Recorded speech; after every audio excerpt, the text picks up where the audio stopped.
दिल्ली चुनाव में बीजेपी ने करिश्मा कर दिया है। दिल्ली में 27 साल बाद बीजेपी की सत्ता में वापसी हो गई है। बीजेपी की सुनामी में केजरीवाल की पार्टी तिनके की तरह उड़ गई है। 12 साल पहले दिल्ली में केजरीवाल ने आम आदमी पार्टी बनाई थी और दिल्ली में ही उसकी करारी हार हो गई है। लगातार 3 बार मुख्यमंत्री रहे केजरीवाल इस बार खुद अपनी ही सीट से हार गए हैं। अब सवाल यह है कि आपका क्या होगा? क्या होगा केजरीवाल का आगे का भविष्य? क्या होगी उनकी राजनीति? आज कहानी केजरीवाल की।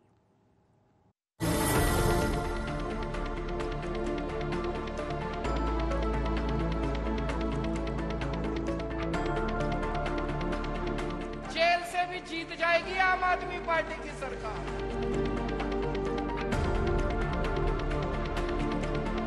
दिल्ली के मालिक हम हैं। नरेंद्र मोदी जी को कहना चाहता हूं, मोदी जी इस जन्म में तो आप हमको नहीं हरा सकते दिल्ली के अंदर आम आदमी पार्टी।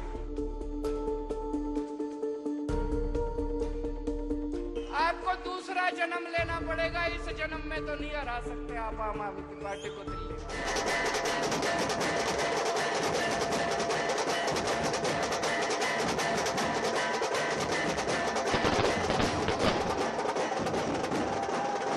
ये जीत, ये प्रधानमंत्री नरेंद्र मोदी जी की जीत है।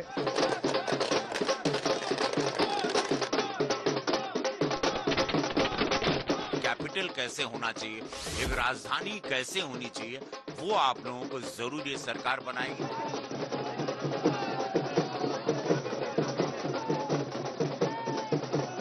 ये जीत हमारे नेतृत्व की जीत है। दिल्ली की जनता को अब ये हम विश्वास दिलाते हैं कि अब हमारी जिम्मेदारी है कि हम अपने संकल्प पत्र के सभी संकल्पों को पूरा करेंगे।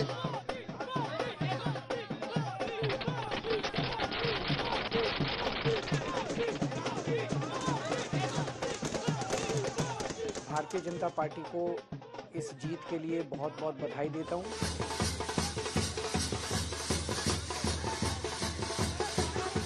ये ढोल की आवाजें, ये नगाड़ों की थाप, ये रंगो गुलाल, ये जश्न। 27 साल लगे बीजेपी को ये खुशियां हासिल करने में।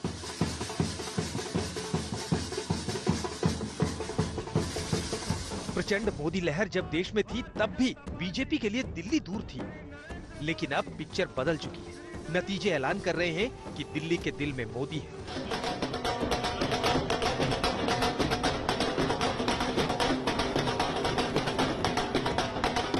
विधानसभा चुनावों में दिल्ली के सामने 3 विकल्प थे। या तो वो आम आदमी पार्टी पर फिर विश्वास जता दे, या फिर कांग्रेस पर भरोसा दिखा दे, या फिर भारतीय जनता पार्टी के हाथों में अपनी तकदीर की चाबी सौंप दे। और फैसला हो चुका है, दिल्ली ने बीजेपी को चुना है। ये जीत उस झूठ के खिलाफ है जो आम आदमी पार्टी दिल्ली के लोगों को परोस रही है।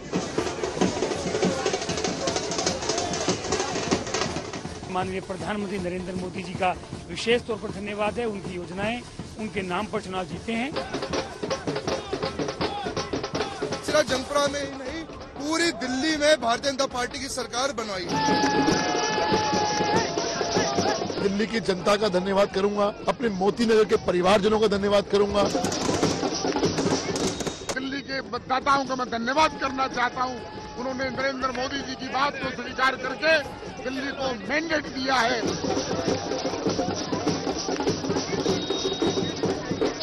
बदल चुकी है 27 साल बाद दिल्ली की सियासी फिजा। राजनीति की नई चाल चली है दिल्ली ने। अगर आपको लगता है केजरीवाल ईमानदार है, मेरे पक्ष में वोट दे देना। 2014 में हार गए विधानसभा चुनाव, 2015 में हार गए विधानसभा चुनाव, 2020 में हार गए विधानसभा चुनाव, फिर अभी एमसीडी का चुनाव हार गए। तो अब इनको ये तो पक्का हो गया भाई, दिल्ली में आम आदमी पार्टी से जीत नहीं सकते। कुछ भी कर लें, कुछ भी कर ले, दिल्ली में आम आदमी पार्टी से ये जीत नहीं सकते। आम आदमी पार्टी ऐतिहासिक जीत की तरफ बढ़ रही है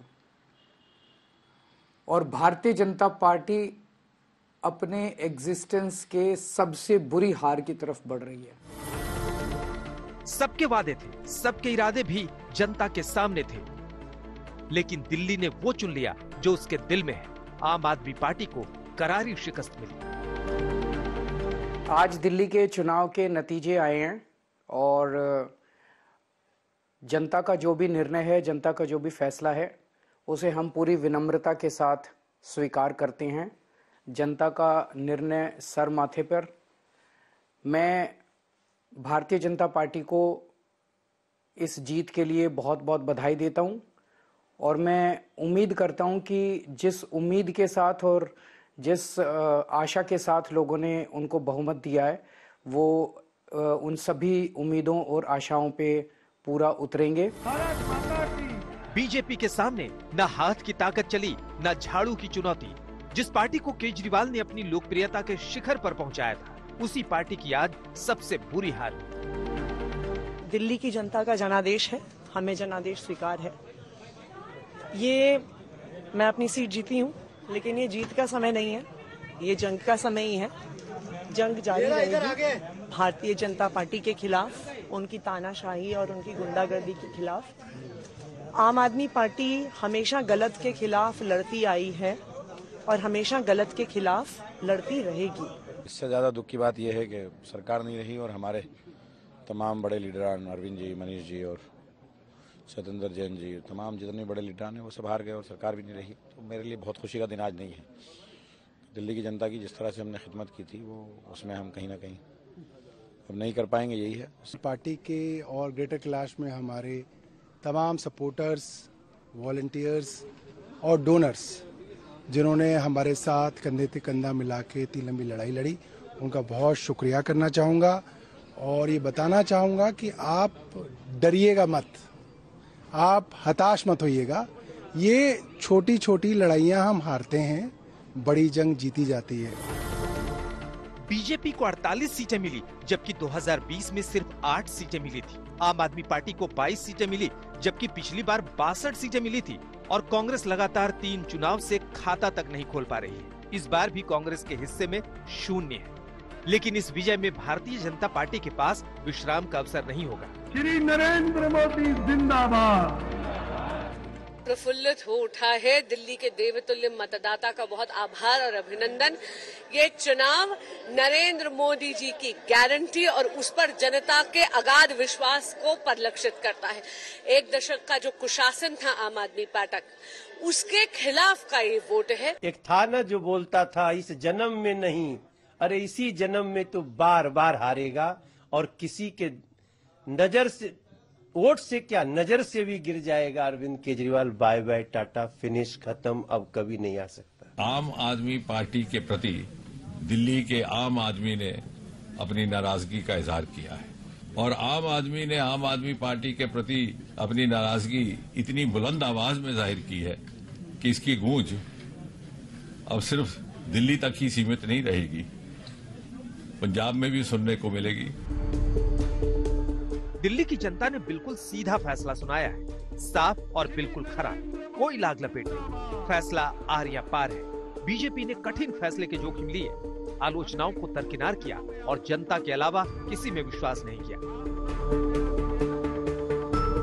निश्चित रूप से दिल्ली की जनता ने 10 वर्षों के अंदर आम पार्टी जो आपदा लेकर के आई थी, विपदा बन करके बैठ गई, उस सरकार का सुपड़ा साफ होने का काम यदि चीफ मिनिस्टर हारता है तो निश्चित रूप से लगता है उनकी कारगुजारियां कैसी हैं। 5 बार तो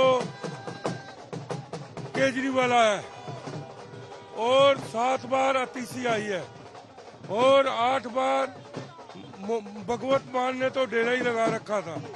भगवत मान ने तो वहाँ पर 500 कार्यकर्ता और 10 कैबिनेट मंत्री लगाए हुए थे वहाँ पर। आपदा की विदाई कर दी, साफ साफ कह दिया कि अब आप जाइए और प्रधानमंत्री जी के नेतृत्व में भारतीय जनता पार्टी को दिल्ली में स्थापित किया। सुनामी की तरह आई है भारतीय जनता पार्टी, तिनके की तरह उड़ गई आम आदमी पार्टी और बिखर गया केजरीवाल का तिलिस्म।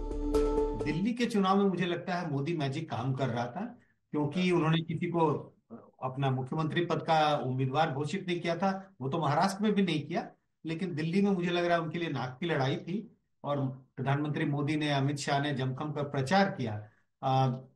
और कुल मिला के ये था कि भाई किसी तरह से आम आदमी पार्टी को हमें हराना है, क्योंकि आम आदमी पार्टी ने उन्हें 2 बार शिकस्त दी थी।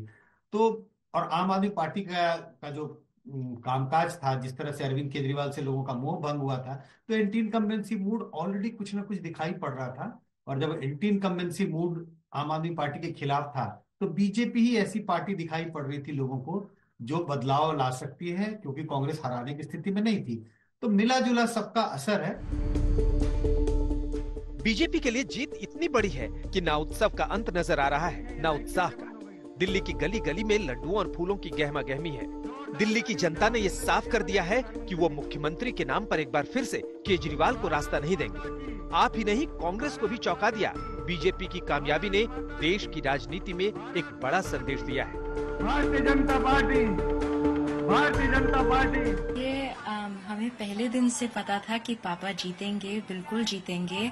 हमें नई दिल्ली के लोगों ने आश्वासन दिया था। जब हम उन लोगों के बीच में घूमते थे, हम डोर टू डोर प्रचार करते थे, तब उन लोगों ने हमें वादा करा था कि इस बार बीजेपी को लाएंगे, इस बार पापा को वो जिताएंगे यहाँ से। वो 11 साल से बहुत थक गए थे अरविंद केजरीवाल जी से, तो इस बार उन्होंने इसी बात को है जो पूरा करा है आज। पता था जब एंड में जीत होगी वो किसकी होगी। हमने 4 दिन पहले वोटिंग के दिन ही बोल दिया था कमल खिलेगा, पापा जीतेंगे, और वो ही हुआ। नई दिल्ली सीट से अरविंद केजरीवाल बीजेपी के प्रवेश वर्मा से 4089 वोटों से हार गए। जंगपुरा सीट से मनीष सिसोदिया बीजेपी के तरविंदर सिंह मारवा से 675 वोटों से हार गए। ग्रेटर कैलाश सीट से सौरभ भारद्वाज बीजेपी के शिखा रॉय से 3188 वोटों से हार गए। राजेंद्र नगर सीट से दुर्गेश पाठक बीजेपी के उमंग बजाज से 1231 वोटों से हार गए। शकूर बस्ती सीट से सत्येंद्र जैन बीजेपी के करनैल सिंह से 20,998 वोटों से हार गए। मालवीय नगर सीट से सोमनाथ भारती बीजेपी के सतीश उपाध्याय से 2131 वोटों से हार गए।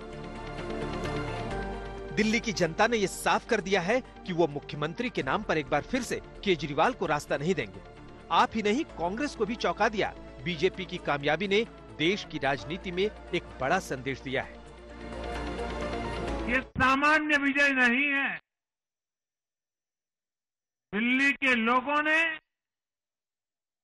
आपदा को बाहर कर दिया। एक दशक की आपदा से दिल्ली मुक्त हुई। चेहरा भी मोदी थे, नीति भी मोदी थे, नियत भी मोदी थे और बीजेपी का वादा भी मोदी थे। ब्रांड मोदी के नेतृत्व में बीजेपी ने एक रोड मैप रखा। दिल्ली ने भरोसा किया उस पर और खिला दिया दिल्ली में कमल। मोदी, मोदी, मोदी, मोदी, मोदी, मोदी। दिल्ली की असली मालिक सिर्फ और सिर्फ दिल्ली की जनता है।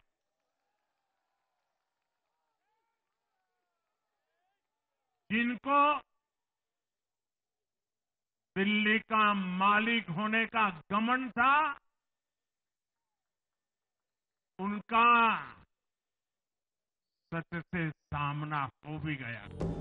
नरेंद्र मोदी के नेतृत्व में बीजेपी को वहां पर लाकर खड़ा कर दिया है जहां उनके नेतृत्व को स्वीकृति का इनाम मिला है। भारतीय जनता पार्टी के नेता ये यकीन दिलाने में कामयाब रहे कि वो उनके बीच से हैं और वो उनकी बोली बोलते हैं, और केजरीवाल कस्में खाने के बावजूद जनता के जज्बात को नहीं जीत सके। 2 बार से लगातार केजरीवाल ने न भारतीय जनता पार्टी को जगह दी, न ही कांग्रेस को। दिल्ली में बीजेपी और कांग्रेस दोनों कमजोर होती चली गई। ऐसे मुश्किल दौर में बीजेपी ने अपने आप को संभाला और दिल्ली में पार्टी को नए तरीके से तराशा। कहते हैं राजनीति तिरछी चाल का खेल है। बीजेपी ने इसे सीधे रास्ते पर चलकर साधा है, लेकिन इस साधना के साथ करोड़ों लोगों के सपने हैं जिन्हें आने वाले दिनों में परखेगा समय का साचा। परीक्षा घड़ी बीजेपी की भी होगी। हार जीत लोकतंत्र का हिस्सा है, लेकिन दिल्ली में विधानसभा चुनाव में कई बार असंभव लक्ष्यों को अपने चुनावी कौशल के दम पर केजरीवाल ने संभव कर दिखाया था। लिहाजा किसी की जीत से ज्यादा चर्चा उनकी हार की होना लाजमी है। जेल से बाहर आने के बाद धुआंधार प्रचार के बावजूद पार्टी बुरी तरह से हार गई। तो सवाल यही उठा कि आखिर क्या हुआ ऐसा कि केजरीवाल के सारे ब्रह्मास्त्र विफल हो गए। इस बार चुनाव में केजरीवाल की रणनीति क्यों फ्लॉप हो गई?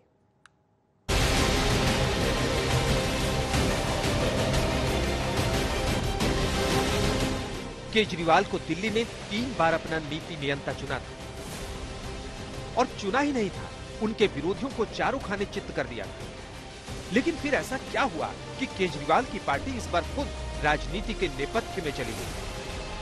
आम आदमी पार्टी का जहां जन्म हुआ, जहां लगातार 2 विधानसभा चुनाव में एक तरफा जीत दर्ज की, वो दिल्ली का किला ढह गया।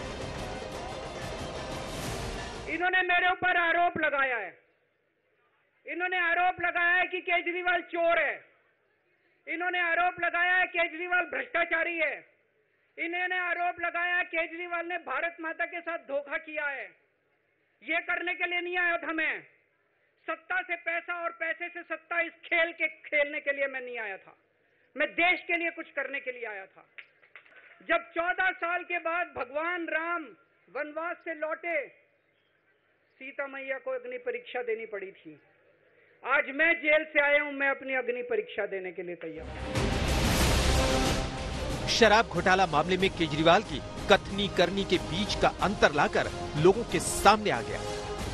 एक ऐसी पार्टी जिसका जन्म ही भ्रष्टाचार के आंदोलन पर हुआ हो, उसके नेता पर भ्रष्टाचार के आरोप लगने लगे। केजरीवाल और उनके तमाम सहयोगी जेल के पीछे गए। ये पूरा का पूरा केस फर्जी केस है। अगर मैंने एक नया पैसा कमाया होता और मैं भ्रष्टाचार के आरोप में अंदर जाता, मैं अंदर से ही बहुत कमजोर होता। गिरफ्तारी के बाद और हो सकता है मैं बीजेपी में ही चला जाता। बीजेपी में चला जाता तो मेरे सारे खून माफ हो जाते। अगर मैंने कुछ गड़बड़ की होती, मैंने कुछ गलत काम किया ही नहीं है, जबरदस्ती मेरे को जेल में डाल रखा है। केजरीवाल दावा करते थे कि वो राजनीति में नैतिकता और शुचिता की राजनीति करने आए, लेकिन गोवा और गुजरात चुनावों में उन्होंने जिस तरह से पैसा खर्च किया, हजारों सवाल उठे। विवाद लगातार होते रहे, लेकिन केजरीवाल इसे हल्के में लेते रहे। बीजेपी ने उन पर लगे आरोपों की सच्चाई बताई और लोगों ने भरोसा किया। उन्होंने कहा था रिहायशी इलाकों में हम शराब की दुकान बंद करेंगे। शराब की दुकानें बंद हुई क्या? जोर से बोलो भाई, हुई है? अरे केजरीवाल जी, रिहायशी इलाके छोड़िए, आपने तो स्कूल और मंदिर के पास भी शराब की दुकानें खोलने का काम किया। हजारों करोड़ का शराब का घोटाला किया और आज स्थिति ये आ गई है कि वो जहां जहां जाते हैं लोगों को इंसान की जगह शराब की बोतल दिखाई पड़ती है, शराब की बोतल दिखाई पड़ती है। इन विवादों ने जनता के बीच उनकी विश्वसनीयता को बेहद कमजोर कर दिया। ये हार बताती है कि आप वादे करके तोड़ेंगे तो फिर जनता माफ नहीं करेगी। मैं केवल आम आदमी के दर्द को समझता हूं, और जो हम कहते हैं पूरी एक्सरसाइज करके एक एक पैसे का हिसाब करके बोलते हैं। केजरीवाल ने अपने सियासी करियर की शुरुआत आम आदमी के नारे और साधारण जीवन शैली के साथ की थी। सूती ढीली शर्ट, जेब में सस्ता पेन, सस्ती सी वैगनार कार, छोटा सा फ्लैट, कोई बॉडीगार्ड नहीं लेने की बात, कोई सिक्योरिटी नहीं लेने का दावा। सीएम के तौर पर मेट्रो में यात्रा से शुरुआत करके केजरीवाल ने कहा था कि पार्टी का नाम यूं ही आम आदमी पार्टी नहीं है, लेकिन 13 साल के सफर में सब बदल गया। इतने करोड़ के पर्दे, एक तो बताइए वो toilet seat, gold plated toilet seat थी आपके घर में? कहाँ है? पूछ रही हूँ। कहाँ है? वो कहते स्विमिंग पूल, कोई स्विमिंग पूल नहीं था, वो कहते बाहर कोई नहीं था, कोई टॉयलेट। पर्दों पे इतने करोड़? पर्दे सिंपल इसके कपड़े के पर्दे हैं। पर्दों में कोई ऐसा क्या करेगा जो करोड़ों का पर्दा बन जाएगा? इसीलिए तो हमने कहा कि खोल दो। और केवल ये तो मीडिया, मेरा तो कहना है कि जनता के लिए खोल दो, जनता जाके तो देखे वहाँ पे आज है क्या। 13 सालों में केजरीवाल खुद को कट्टर ईमानदार बताते रहे, लेकिन चुनाव के दौरान अरविंद केजरीवाल के आवास को रिमॉड्यूल कराने में हुए सरकारी खर्च का मुद्दा जोर शोर से उठा। बीजेपी ने इसे जनता की कमाई पर केजरीवाल का शीश महल बताया। प्रधानमंत्री नरेंद्र मोदी ने केजरीवाल की कट्टर ईमानदार की छवि को तोड़ दिया। कुछ नेताओं का फोकस घरों में जकूजी पर, स्टाइलिश शावर्स पर, लेकिन हमारा फोकस तो हर घर जल पहुंचाने पर है। ये जो अलग अलग कदम उठाए उससे लाखों करोड़ रुपए की बचत हुई, लेकिन उन पैसों का उपयोग हमने शीश महल बनाने के लिए नहीं किया। दिल्ली के लोगों का क्या कसूर है? दिल्ली के लोग क्यों सफर करें? दिल्ली के लोगों ने मेहनत करके पूरे साल अपना पोल्यूशन कम किया है, लेकिन इस दौरान आसपास पंजाब से और हरियाणा से जो पराली का धुआं आ रहा है, तो मुझे बड़ा दुख है कि सुप्रीम कोर्ट का क्लियर आदेश था। उस दिन सुप्रीम कोर्ट कितना नाराज हुआ, उसके बावजूद भी सुप्रीम कोर्ट के आदेश को भी नहीं मान रहे। दिल्ली में प्रदूषण पर चुनावी माहौल गर्म रहा, क्योंकि हर साल की तरह इस बार भी राजधानी की हवा में जहर घुलता जा रहा था। दिल्ली के 17 इलाकों में AQI 300 के पार चला गया था। लेकिन कल तक जो केजरीवाल प्रदूषण के लिए पराली और पंजाब को जिम्मेदार मानते थे, उनकी बोली बदल गई। हम जिम्मेदार हैं। आज पंजाब में अगर पराली जलेगी, हम जिम्मेदार हैं। हम अपनी जिम्मेदारी को समझते हैं, अपनी जिम्मेदारी को मानते हैं। केवल एक चीज मांग रहे हैं जनता से। अभी 6 महीने हुए हैं, समस्या बहुत बड़ी है, कई सालों से चल रही है। 1 साल और दे दो, अगली साल इसको ठीक करके दिखा दे। हर महिला को हर महीने 2100 रुपए उसके बैंक अकाउंट में दिए जाएंगे। संजीवनी योजना कि हमारे बुजुर्ग 60 साल से ऊपर होने पे आपका मैं अच्छे से अच्छा इलाज कराऊंगा, उसका सारा खर्चा दिल्ली सरकार देगी। दिल्ली चुनाव में बीजेपी ने आम आदमी पार्टी को उनके ही सबसे मजबूत चुनावी प्लेटफॉर्म पर पटखनी दी। मुफ्त बिजली और मुफ्त पानी केजरीवाल के 2 ऐसे मुद्दे थे जिसने देश में चुनाव कैसे होते हैं इसकी परिभाषा ही बदल दी। दिल्ली चुनाव में बीजेपी मुफ्त दिए जाने वाले घोषणाओं पर केजरीवाल से आगे चली गई। अगले चुनाव के पहले मैं भी यमुना में डुबकी लगाऊंगा और आप सब लोगों को यमुना के साफ पानी में डुबकी लगवाऊंगा। यमुना को साफ करने के लिए हम लोगों ने पूरा जोर शोर के साथ युद्ध स्तर के ऊपर काम शुरू कर दिया है। दिल्ली चुनाव में राजधानी की लाइफलाइन रही यमुना नदी के प्रदूषण पर जबरदस्त हंगामा हुआ। केजरीवाल ने कई चुनावों में यमुना को स्वच्छ बनाने का वादा किया था, लेकिन वो इस फ्रंट पर कामयाब नहीं हो सके। जिस झाड़ू से केजरीवाल ने दिल्ली से अपने विरोधियों को साफ किया था, उस दिल्ली ने झाड़ू को साफ कर दिया। अभी नतीजा ताजा है, लेकिन इसकी गूंज दूर तक जाएगी। केजरीवाल की मुसीबतें और बढ़ेंगी।